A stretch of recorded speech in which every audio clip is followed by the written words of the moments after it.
Ladies and gentlemen, the story you are about to see is true. The names have been changed to protect the innocent.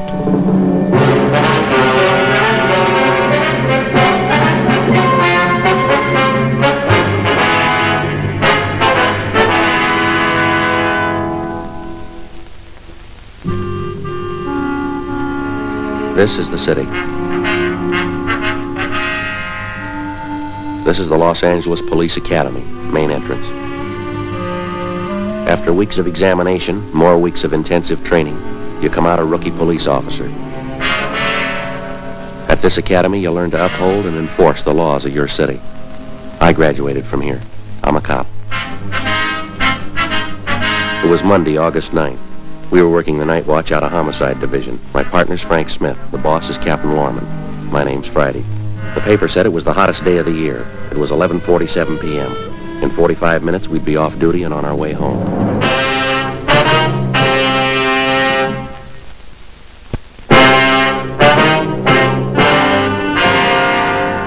Boy, sure is a scorcher, isn't it? Yeah. 11:45 and doesn't even seem to cool off. It's hot. Well, there hasn't been a breath of air all night, Joe. Yeah, I know. Stick your head out there in the court, nothing. Well, we never get in the air in here anyway. Sometimes the boys down robbery, if they leave the door open, we get a little breeze in the hall. Yeah. Sometimes if wind runs by fast enough, we get a little air in here. Joe, you sure about this coffee? Sure, it tastes all right to me. Why? Who made it? No, I don't mean that, Joe. I mean the theory in back of it. What theory? Well, you know how they say if you drink hot things, cools you off.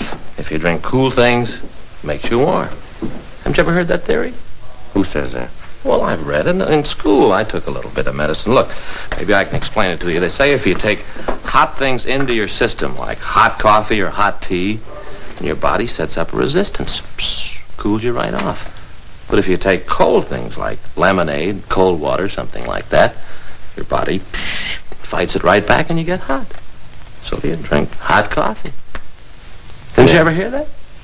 Well, just now, yeah. I got another theory, though. I don't think it's coffee. I don't think it has anything to do with that. There's a little gimmick right down here in your stomach. The back or the front of your stomach. It's called the spleen. The what? Spleen. S-P-L-E-E-N. They say that they don't know what it does. You know, like they say they don't know what the appendix does? Yeah. Well, I know what the appendix does. It's the oil can of the body. But the spleen, I think it has something to do with that. With what? Well, it cools you off when you're hot, and it heatens you up when it's cold. Where do you get all this stuff? Well, you read, Joe. Gee, you sit around here or at home at night. I try to read, try to improve myself a little, you know. Yeah. Funny, though, all the stuff you read. Tonight I'm going to read a little when I get into bed. Well, I can't wait to get there. You know what I'm going to do when I get home? No. I'm going to take a cold shower, just as Wait a cold minute, as I can. just a minute. That kind of knocks holes in your theory, doesn't it? Cold. What do you mean? Well, you said a cold shower. You take anything colder. Oh, Joe, wait a minute. No, look, that's inside. This is external. You take hot things in to make you cool. But when you go home, you take a shower, and that makes you cool. That's external, Joe. Is that right? Don't fight me, Joe. I've been doing this for years. Doesn't make much sense to me. I don't know where you read that, but I'm sure no doctor would. I'll bring you the book. I read it someplace, one of those little pocketbook things. I got a bunch of them in the back of the car. Excuse me. Yeah? Is this the homicide department where I report a murder? Yes, sir, that's right.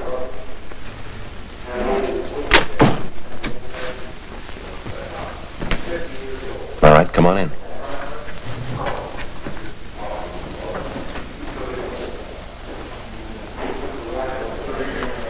You better sit down, son. Right over there.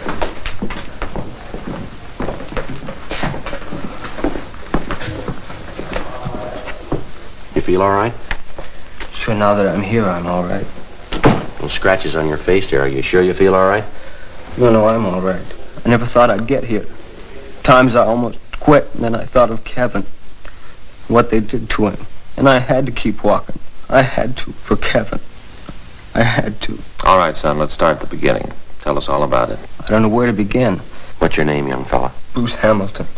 Bruce, this is Frank Smith. My name's Friday. What day's today? Monday, the 9th. Monday. Then it was Saturday night. Just 2 days. Seems like 10 years. Nightmare. I wish it was a bad dream, but it isn't. He's dead. They really killed him. All right, son, tell us about it. We'd just finished dinner. Sitting around the fire having coffee. Trying to figure out whose turn it was to do the dishes. Then we heard them. Who's them? Horsemen. A lot of them. They rode right into the camp. One of them yelled something and they all stopped. Stood there looking at us. We didn't know who they were. What they wanted. We just stood there. Then this big guy, I guess he was a leader, said something to us in Spanish. We couldn't understand him. All right, go ahead. You see, Kevin and I go to school together. Summer vacation, and we decided to go to Mexico and do a little prospecting. That's the reason we were there. I see. When we tried to tell him that we didn't know what he was saying, he laughed and turned to the other men, and they laughed too. The big guy said something else to them, and they got off their horses and started to go through our things. Kevin told them not to and started to walk over to them to stop him, and the leader hit Kevin and knocked him down. I started to help Kevin get up, and one of the other men grabbed me and held me. Kevin started to get up, and one of the men went over and kicked him in the face. I didn't know how bad he was hurt. Terrible. Nothing I could do. Nothing. All right, try to take it easy, son. It's all over with now. Try to calm down. I'm sorry to be such a baby about this, but Kevin was my best friend. Have to stand around and watch something like that, not be able to do anything about it. Take it easy, Bruce. Come on now, tell us the rest of it. I broke away from the one who was holding me, and I ran to help Kevin. The big guy grabbed me and hit me in the face, knocked me down, started to kick me. And I got up and tried to get to Kevin to help him. Then I heard a shot. When I looked to where Kevin was, he was all doubled up, holding his stomach. Then the guy shot him again.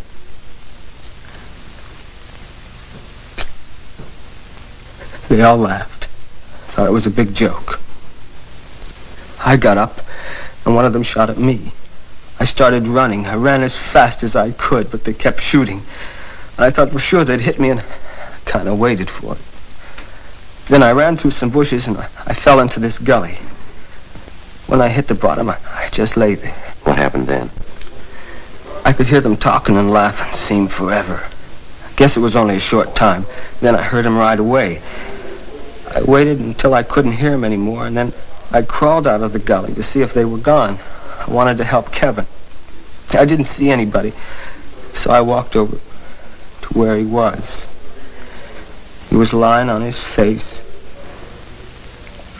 You have no idea how I felt when I turned him over. Yeah, we understand. Go ahead. Right away, I knew he was dead.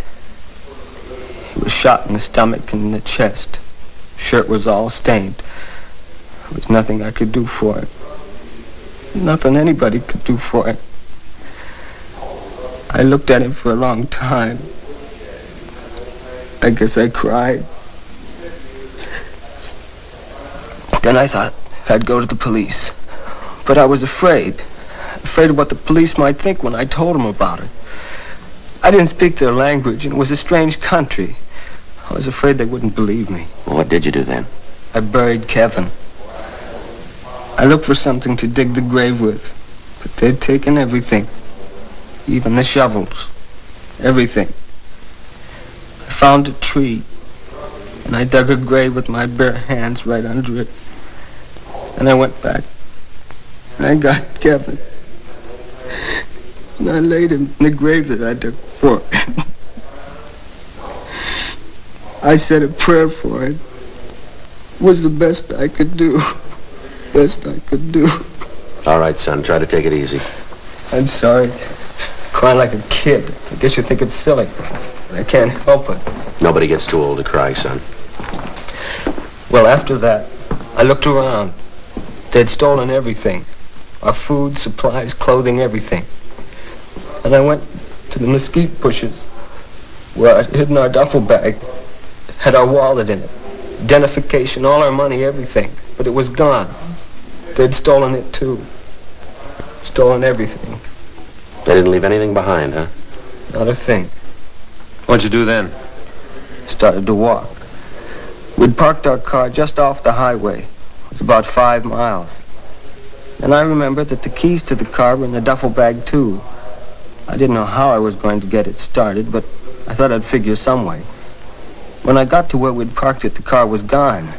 I didn't know what to do. What could I do? Yeah. I started to walk to Ensenada to tell the police.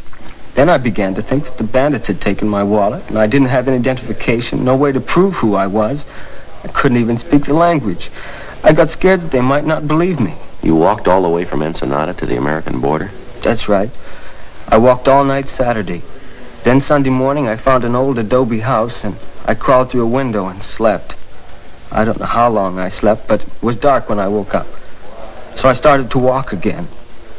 When I got to the border, I was afraid to go through the gate, so I went down to the riverbed and found a hole in the fence. I crawled through and went over to the American side. When I got there, I felt better, safe.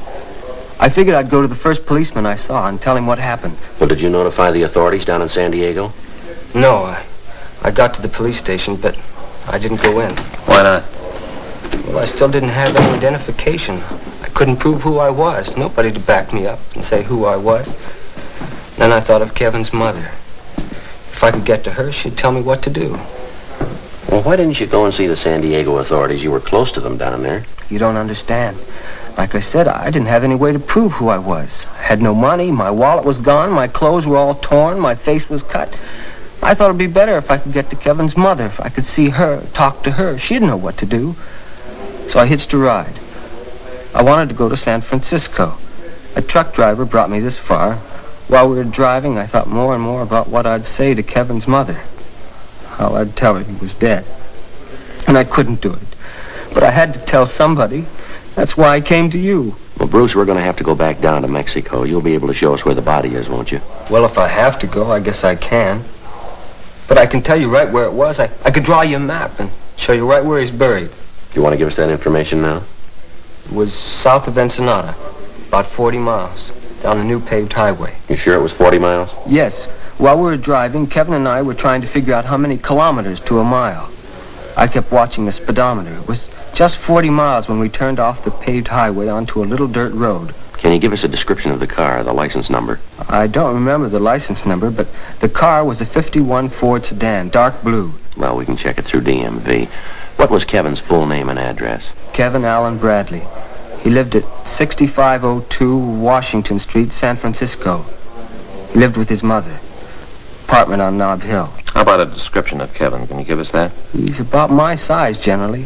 5'10", 140 pounds. Blue eyes. His hair's light, kind of blonde like mine. 22 years old. We looked a lot alike. Kids at school used to think we were brothers sometimes. Joe, we ought to get off of communication with the Mexican authorities, fill them in, let them know we're coming down. Yeah, you want to contact San Francisco, let them handle that end up there? Get a teletype off to Sacramento, DMV, see if you can get a license number on that car, huh? Yeah, I'll check with Al Gayton in San Diego, too. Fill him in. Good idea.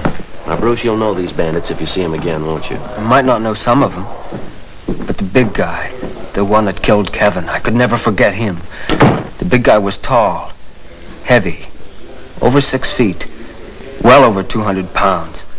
I'll never forget him, that laugh when he killed Kevin. When he laughed, you could see he had 2 gold teeth, right here in front. Mm-hmm. How about the other man, Bruce? Did you get a good look at him? He was a small man, dark like the leader. He wasn't wearing a hat, real thin face. His clothes were all dirty and his pants were torn around the bottoms. He was wearing those leather sandals, the open kind. His feet were filthy, like he hadn't had a bath in a year. You think you'd be able to identify any of the others? I don't know. Maybe if I saw them. Joe, Yeah, Frank. I stopped by R&I, checked the name Kevin Allen Bradley through.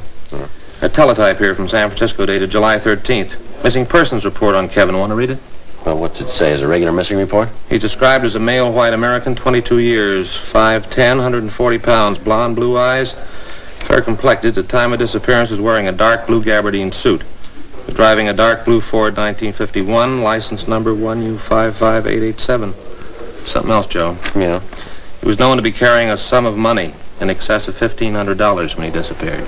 $1,500, that's a lot of money. Not to Kevin. He was used to carrying that kind of money. You see, his folks were pretty rich.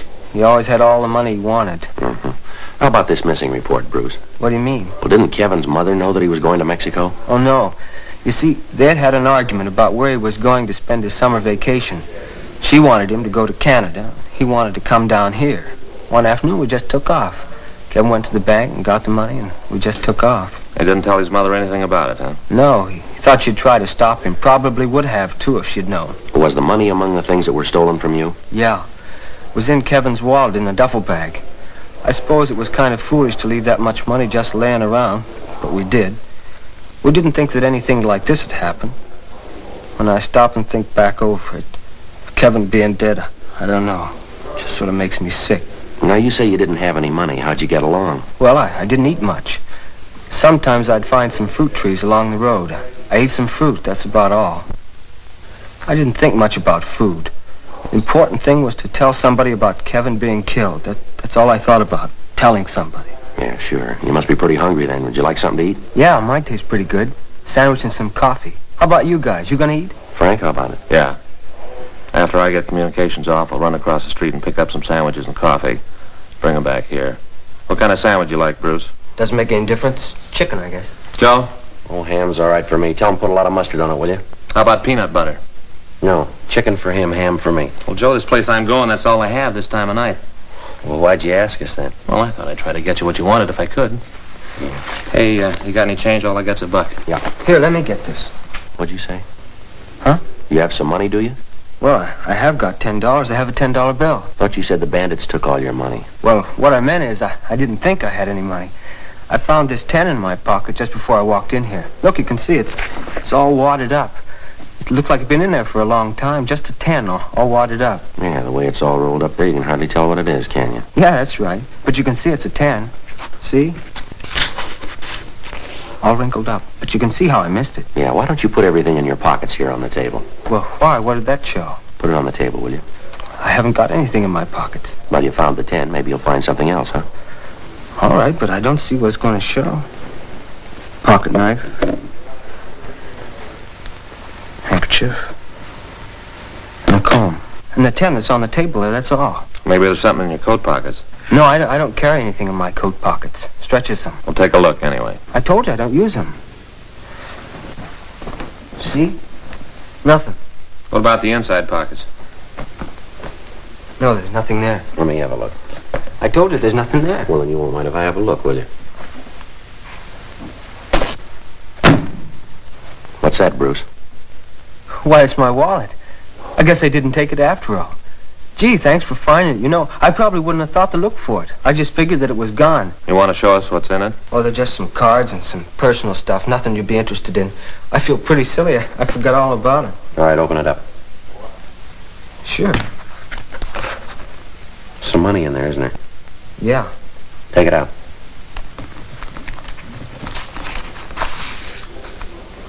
All right, fan it out. Quite a bit of money, wouldn't you say, Bruce? Looks to be over $1,000, doesn't it? Yeah, I can explain that. Maybe you can explain this. What's that? Name in the wallet, Kevin Bradley.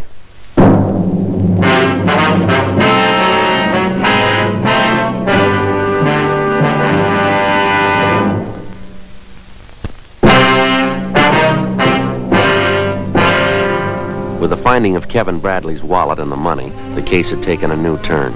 We questioned Bruce Hamilton about it. He insisted that he thought the wallet and the money had been taken by the bandits when they killed the Bradley boy. While Frank talked to him, I contacted the Mexican authorities and gave them the information. I gave them the description of Kevin Bradley and of Bruce Hamilton. They told me that to the best of their knowledge, there were no bandits operating in the vicinity, but that they would dispatch a search party to go over the area. They said that they'd keep us advised of any developments that might arise. I also contacted the San Francisco Police Department and gave them the information. They said that they'd take care of that end. 12:30 p.m. I've told you all I know. I don't know how the money got there. I was as surprised as you were. Can't understand it. You're making this pretty tough, Bruce. It's kind of hard to buy the fact that over $1,000 in Kevin's wallet turns up in your pocket and you don't know how it got there. But it's the truth. I don't know how I can convince you that it's the truth. Now, look, there are a couple of other things that aren't clear here. What? Tell me. I'm not lying. I've got nothing to hide. What's not right? Tell me. This business of not telling the authorities. I told you. I was scared that they might not believe me. You can understand that, can't you? Up to a point. I thought that if I could get to Kevin's mother, then she'd know what to do. Then when I got to L.A., I'd had the chance to think about it, and I couldn't go through with it. I couldn't tell her about it. Another thing, when you told us where we could find the body, you said it was about 40 miles down the paved highway, that right? That's what I said. How long's it been since you've been in Mexico? I told you, I just come back from there. Don't you believe anything I've told you? Now look, Joe and I just came back from an investigation in Mexico. The investigation took us about 70 miles south of Ensenada. We found the highway paved for only about 5 miles south. You say 40 miles. How do you explain the difference? Maybe I was wrong about the distance. You're pretty sure when you first told us about it. Well, maybe I made a mistake. Something else, Bruce. It's a little hazy here. I told you, I want to help. Anything. How far south of Ensenada did you say you were?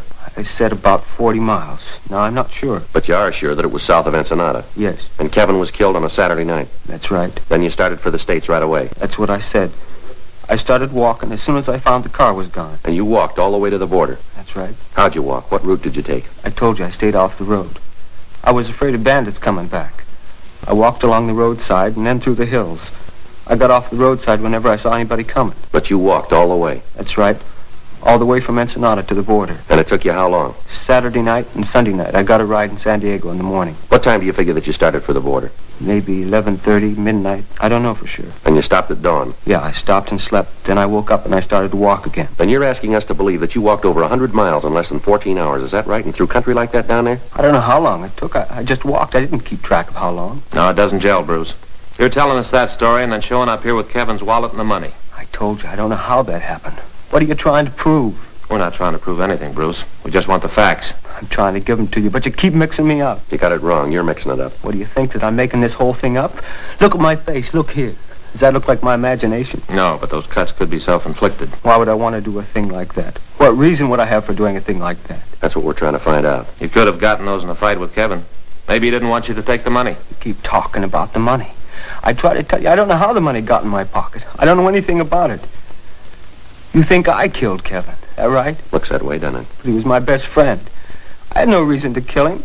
He was my friend. Now, you look, we better lay this thing out for you, Bruce. You open up a whole can of beans here. You waltz in here and give us a cock and bull story about this killing. Parts of your story we can't buy. Why are you trying to sell it to us? You lied about the road. You lied about the money.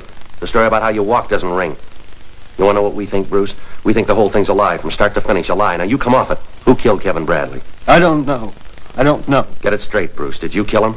Huh? Did you kill Kevin Bradley? Is that the reason for this story? No, I didn't. Well, somebody did. Can you tell us who? Getting me all mixed up. You're the one that's mixing it up, Bruce. We just want to know who killed Kevin Bradley. We think maybe it was you. Looks like it might have been. No, it couldn't be. Leave me alone. I didn't do it. Why couldn't you have done it? It looks like you did. Because Kevin Bradley isn't dead. What's that?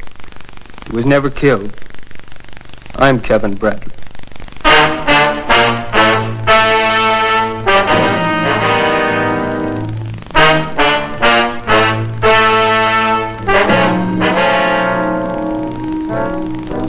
Spell that Bradley, L-E-Y? Yeah, L-E-Y. Wounds self-inflicted. Think he'll be on that 1 o'clock plane? I don't know. It's hard to tell. Yeah. Guy like this, I never can figure out. He comes from a good family, a lot of money. I don't know. Yeah. Why would he tell a big lie like that? Beat himself up.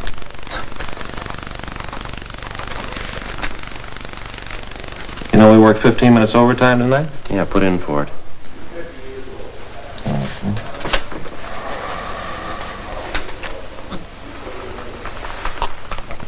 Ooh, man, that coffee's cold. Well, don't drink it.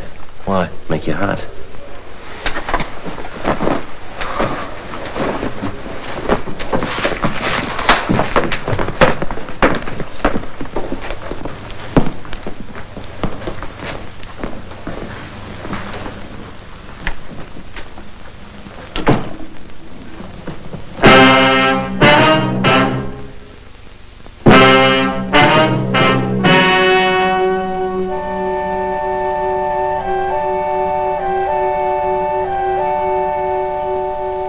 On Tuesday, August 10th, the meeting was held in the captain's office, Homicide Division. In a moment, the results of that meeting.